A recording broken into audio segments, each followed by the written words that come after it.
Our top story here at 10 o'clock, the man who shot a Pryor teenager pulling a neighborhood prank faces life in prison tonight. Derek Morgan has been arrested in the shooting that's caught the attention of the country. News on 6 reporter Allison Harris has covered it since it happened and tells us why the district attorney believes this shooting was a crime. The Pryor police chief says it took 5 days to make the arrest because the Mays County district attorney wanted investigators to be as thorough as possible. The arresting affidavit gives us a better idea of just what happened in the early morning hours New Year's Day. Derek Morgan didn't want to answer questions upon being arrested Wednesday for assault and battery with a deadly weapon. You guys can talk to my lawyer, Chuck Ramsey. But a probable cause affidavit clears up many questions surrounding what police call a strange shooting. In the affidavit, Cole Payton, a freshman at Pryor High School, says he and two friends were knocking on doors in his neighborhood, hoping to wake people up around 1 a.m. when they knocked on Morgan's front door. The affidavit states Derek Morgan was watching football when he heard the noise, told his dad someone was breaking in, and grabbed a Glock.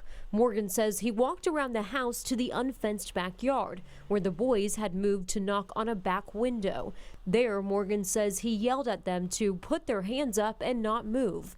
He says one of the teens moved. Morgan thought he was reaching for a weapon, so he fired multiple times.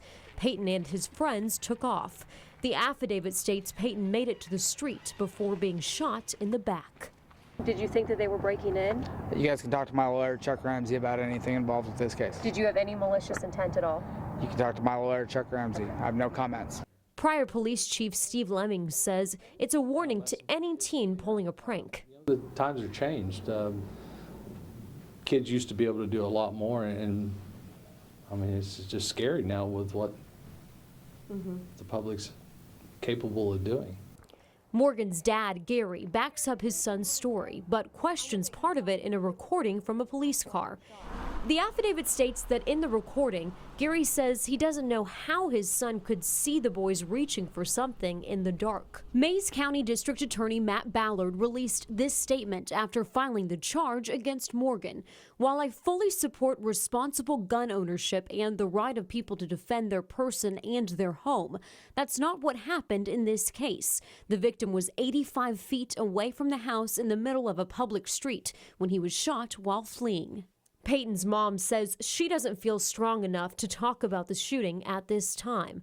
Her son is still recovering from what was a life-threatening gunshot wound. We called Derek Morgan's attorney, Chuck Ramsey, for comment, but he declined. In Pryor, Allison Harris, News on 6.